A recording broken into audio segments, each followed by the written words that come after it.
the Marvel Comics world, Hank Pym is really like, he is one of the elder statesmen of the Marvel world. Because he's one of the original Avengers, he's someone we've been dying to bring to the big screen. Ant-Man actually is one of the most dangerous Avengers. An incredibly powerful character. I can shrink, and that's actually really, really cool. It isn't like I'm this big and I have the strength of a normal person. I actually exceed the strength of a normal person. It's not just a guy in a suit who's incredible. It's a guy in a suit and legions of ants. Technology's finally caught up with the story of Ant-Man. We're able to really bring the audience down into his world in a way that's never been done before. Scott, I need you to be the Ant-Man. Michael Douglas is playing Hank Pym, who was the original Ant-Man in the original Marvel series. The guy is so good in so many good movies that, you know, you forget. I'd be in the middle of scenes and I'd just be like, oh my God, falling down, you know. Michael is amazing because Michael thrives in these sort of characters who live in a gray area. You know they're a hero, but you don't know that they're always going to make the right choice. This has been a whole new experience, and I loved it. I've never been in the Marvel world before, never done any kind of this green screen special effects, so Ant-Man was definitely a new experience. We need you. The Pym particle is a miracle, please. Don't let your past determine the future.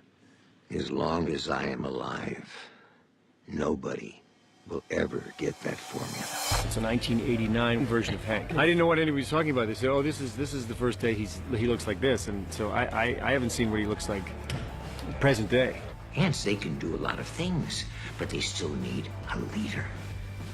Somebody that can infiltrate a place that's designed to prevent infiltration.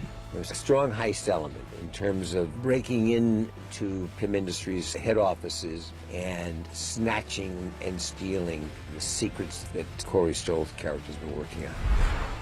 So excited to work on this movie. The only thing Marvel is really interested in is how good the movie can be. With Paul, people really identify with him because he really is just one of us. He's just a regular good guy. Paul is just killing it as Ant-Man. The character's just really likable.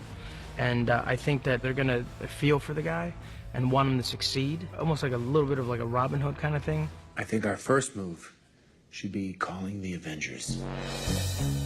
One of the things that I was really happy to discover doing a movie at Marvel is they all have to work within this larger universe. But the amazing thing is that they're all allowed and actually encouraged to have their own individual tones and idiosyncrasies. So I was really thrilled to find out that this movie is encouraged to have its own specific tone. And the tone of this movie, it's comedic, but it's also a heist movie. So there's a rhythm that it has to have.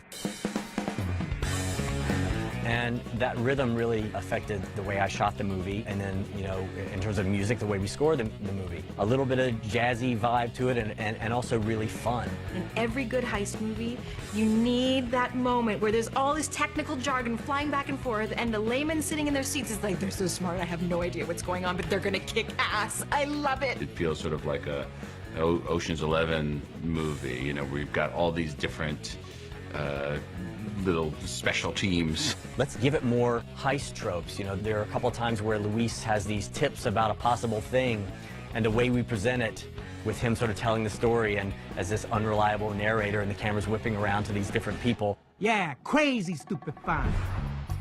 Scott is estranged from his ex-wife and from his daughter, and these guys are his family in the movie. And, you know, when they come back toward the end of the movie, when he suggests, like, we might need some other guys to pull this thing off, there's such an uplift from the audience when they see the movie because you just love these characters. It's like Hawaiian pizza. You know, you take some ham and some pineapple and some cheese and you're like, that's never gonna work.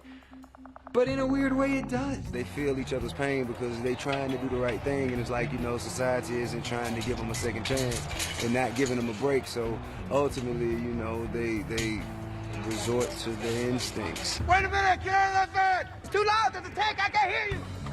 There are things about, you know, the kind of token good guys in the movie who do things that are not so good. It's not that easy for an ex-con to get any kind of jobs.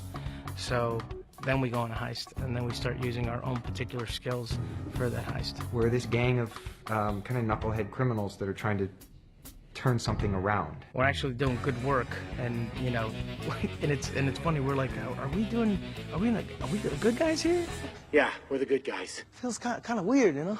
I'm Shepard Frankel, the production designer on Ant-Man, and we are currently sitting in Luis's van. Luis is really proud of his van, but we kind of see it as a less than fancy van. Nice. Yeah, right? Yeah, that van, it definitely smells. You know, you just try to clean a turd and polish a turd, but it's still a turd. I mean, and it's even the color of a turd. The van, man, it started out as a not-so-glamorous vehicle and turned into a not-so-glamorous vehicle. And bag it up. Okay? All you gotta do is we just bag it up. Unless we break in and steal the Yellow Jacket and destroy all the data, Darren Cross is going to unleash chaos upon the world. We are at PIM Technologies tonight, and we are going to blow it up. This is the climax of our film and the setting of the big heist that pays off all the setup that we've been building throughout the entire movie. Scott Lang, Hank Pym, and Hope Van Dyne have been meticulously planning this event, and it all pays off right here. We were at the Georgia Archives building, and it was a long road trying to find a location that felt like it could be a place Hank Pym built in the early 90s, but also house all the future technologies that his protege, Darren Cross, puts into it and builds within it. The charges are set. We've got to find a way out of here and fast. Don't worry. I'm not going to die. And neither are you. A tank, which seems like a innocuous little keychain throughout the entire movie, is going to suddenly expand in the 10th story of a giant building and careen through the side, smash into a fountain, and explode. We need a doctor! We decided we would do it as a full-size element. We built a wall that replicates the side of the building.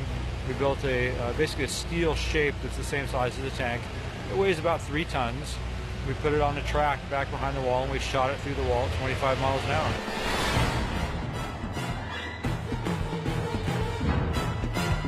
You look at how dirty and how messy and how great it looked with all that debris, all that stuff flying through the air and the stuff breaking. I mean, it's hard probably to model that in the computer. It's just, you get so much value out of something like this on set. It just looks different. Multiple shots fired!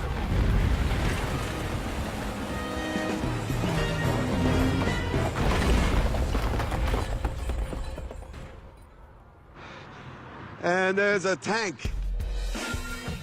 One of the things that's so fun about working on Marvel films is you get to adapt the costumes from the comic books. We've tried to keep very faithful to the Marvel concept, because that's ultimately the goal. They gave us a couple of shots of the helmet and of the suit, and I basically worked from that. Anything that is close up on him, he wears his beauty suit, which has got hard shoulders, hard corners, hard helmet. If he has to do a stunt, he would wear one that all those elements are made in a rubber form, so it's much more bendable and he can move more. It never gets old. You never lose that rush of seeing the actor for the first time in the finished version of the costume. When I put it on the first time, I stood differently. And I couldn't get over the fact that I was in the Ant-Man suit. I actually was like, man, I wish I had a suit. That's the only time you ever think of, like, I wish I had a suit in one of these movies. He walked into the room and I was just like, oh my God, that's so cool. He's in like an Eddie Murphy Raw suit. So it's pretty funny. Sexy. Nah, man, I was just, what if you have to pee? I don't see a zipper or nothing, man. It reminds me in some ways of like Evel Knievel. They even sort of mistakenly say, oh, it's just his motorcycle suit. It feels like a motorcycle suit in some ways. And even the shrinking device, it's just a big red button on the thing. There's something very analog about this suit. I'm heavily biased on this issue, obviously, but I think the Ant-Man suit is the best designed suit in the Marvel Cinematic Universe. Paul was working out a lot, so we knew from his first fitting that he would lose a lot of weight by the time we got to the final suit. I think he's lost about 5.5 inches off his waist since November. From the very first frame of the movie, when you see Paul, it's like, oh, wow, the Paul Rudd. That dude is chiseled. He's badass. For about a year before we started shooting, I had to stop doing anything fun and then go to the gym a lot. I had to take these tumbling classes and learn, you know, how to do flips and light parkour. And it was just complete immersion in trying to get in shape and focused for the job at hand. Because normally the parts I play, they don't ever even want me in shape. I did some of the mocap stuff early on, like the first week, and I was like, I've been working hard for a year, and I'm rolling around, I'm doing flips, and I'm doing, and after about 30 minutes, I said, I gotta take 10 minutes. This is really hard, I'm exhausted, it's super tiring. And then Colin, who's doing things like falling 3 stories and landing on a metal bar and then flipping over again, would just do it all day. Never complain. He's got that stunt guy thing that just, they are cowboys. They don't complain, they just get up, do it again. And even the stunt team, even the other stunt people were like, Colin is insane. He's unbelievable. Like, I think he's the real superhero of the movie. We are on the bathtub set. This is for Scott's first shrink. We'll pull Colin along, start him here, hang him on the wires, run, up as high as they want us to take him. The only thing that's uncomfortable about the wire work is the harness digs into places that you don't really want it getting dug into. But no, it's not too bad, and it's fun. I mean, it's all really fun. You want to show me how to punch? Show me. That's how you punch. Hope Van Dyne is an expert at Muay Thai, which I'm obviously not. And I had to learn how to sort of hopefully move in a convincing way to make it seem like I could be an expert. And I could train a man who's been in prison and been in a lot of fist fights how to properly fight and kick his ass, which I do. And it's pretty cool. Paul had so much, he was writing, he was working out, and I think Evangeline really, she dove into that fight choreography. I would not want to go into the ring with Evangeline Lilly. Yeah. Give me some. Give me some. I have Punch in the stomach. Abort, Scott. Abort now. It's okay. He can't see me. I can see you. He can see me. They wanted an opportunity to introduce Ant-Man into the Avengers world because eventually, hopefully, in a comic book, he becomes an Avenger, so voila, I come and help that storyline out. We are about halfway through the Ant-Man versus Falcon fight. Now, this is a scene where Ant-Man is small, he's punching Falcon in the face, and Falcon uses his jets and goes flying off backwards while he's firing at, hopefully trying to hit Ant-Man while he's small. It's really important to me that Cap never finds out about this. We're introducing not only a pillar of the MCU in Hank Pym, but also the future of the MCU with Scott Lang. He's going to be Ant-Man in Captain America Civil War and beyond, and Hope Van Dyne is also going to have her place in the MCU in a big way, taking on the mantle of the Wasp that her mother once had. It's about damn time. It helped in sort of planting certain seeds that if we're fortunate enough to kind of get to do another Ant-Man, to explore those later on. Each time these characters are in a different film, they inherit some new DNA from that project they can bring over. Like you would in having a new experience, it changes you in some way. And I think it's going to be really interesting to see how Paul Rudd as Scott Lang mixes with the Avengers that are in Captain America 3. I think he's going to be a standout. His power set is so interesting compared to the other group, but he also has the comedic sensibilities that are really going to be fun to watch. Nobody has any idea how unique it is, how different it is, and how people are going to want to see this little guy take on all the villains of the world. Got this?